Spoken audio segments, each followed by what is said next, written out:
What's good? Let's get into FM, RM, sync, and how we don't get that twisted.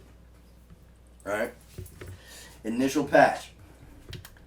Alright, we'll keep it as saw. We'll bring in 2. We'll do strictly FM. We'll go 2 into 1. Alright?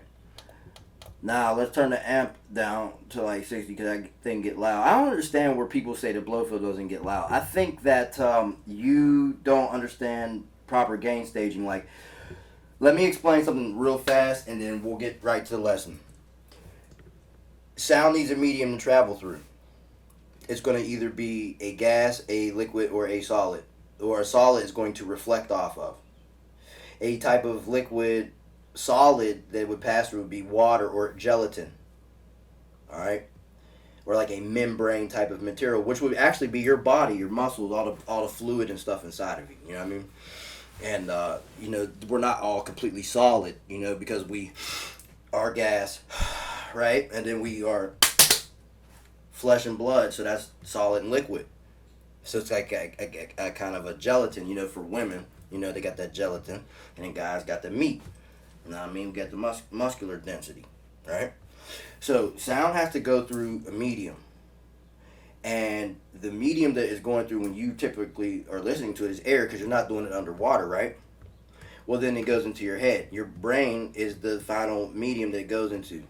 You'll always remember that epic sound, right? So, basically,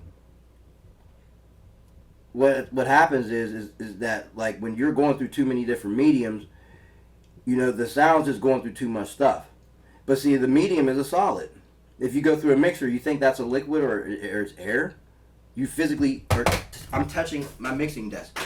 I can't go through that. Okay, but the only way something's going through it is inside of it. That's a solid. Alright, so let's get into that. So what I'm saying is don't go through too many mediums. Like, the more things that you go through, the more you degrade the sound, because sound degrades over time, right? Time and space.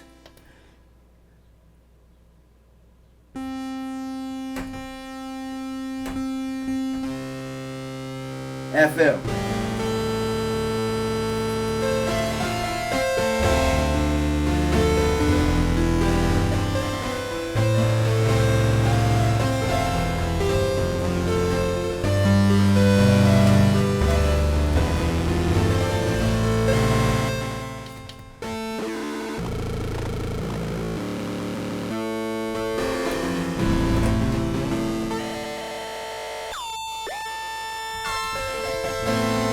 So like I said, the carrier and the modulator.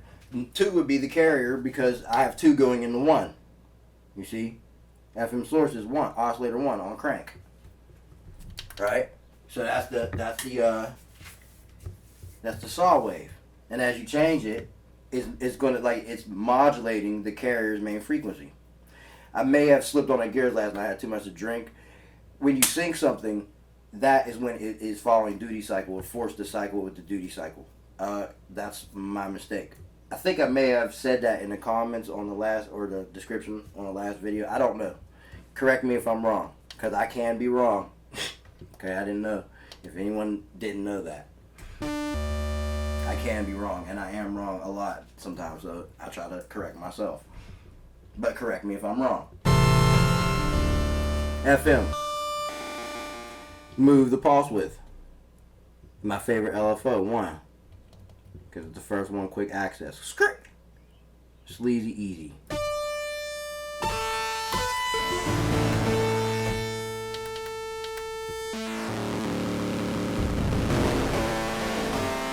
Speaking of vintage sounds, we'll get into that. But look, if you're going to do vintage, you need to stick to regular waves. Saw, sine, triangle, and square, and pulse. Okay, you don't need to do anything else, because all vintage synthesizers, they didn't have wavetables. Think about that. For the most part, they started getting into it, I want to say in the late 80s, early 90s or some shit like that. I think they started doing wavetables with the chord radius or some shit like that. I don't know. But what I'm saying is, alright, this is an age-old technique. Now let's try some sync. So let's change 1 to the square. Alright. We had this on pause. We'll take that off.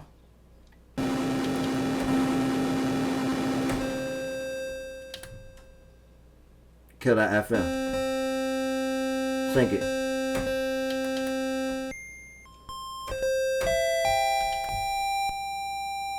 See? See what I mean? It's forced at the duty cycle. Let's try to sync FM though.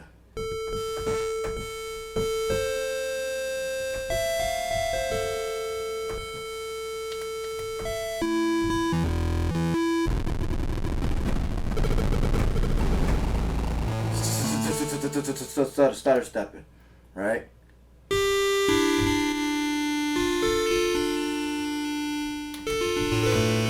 So you could change that, and it really doesn't really make a difference. I turned to 16. It almost changes like a subharmonic or overtone or something like that, but it's still forced to cycle at this. See what I mean? It changes like overtones and undertones and stuff like that. Okay, now let's not get that twisted with ring modulation, because ring mod will kill the volume to this. And now I'm going to shut this tape down. We're at 625 or something like that. Alright, so let's go to ring mod. Jump that. Crank it up. Oops, let's take sync off too, because we got too much going on.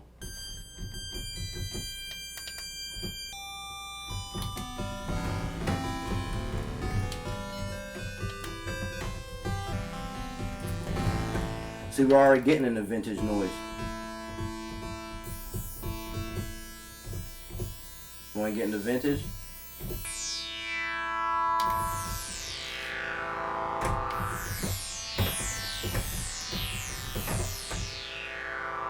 Real cheap under the sink acid, have you in a bad trip, right?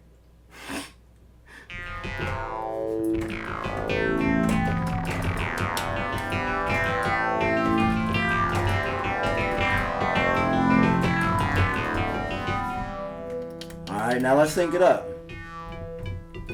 Ooh, nice.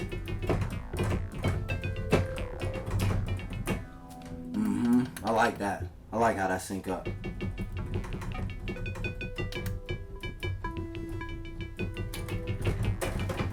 Put a little bit FM, RM, FM sync. And you notice I'm not syncing the 3, right? I'm showing you the trick. It's the proof.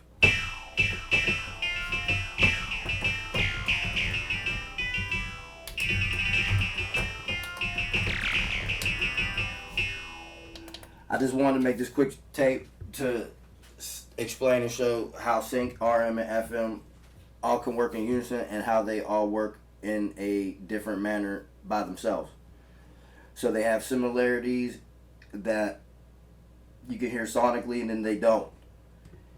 And it's pretty interesting and cool. I like the Blofeld. It's very flexible. Couldn't ask for a better box on a budget. Blockbuster. I love you. I'll catch you on the next one.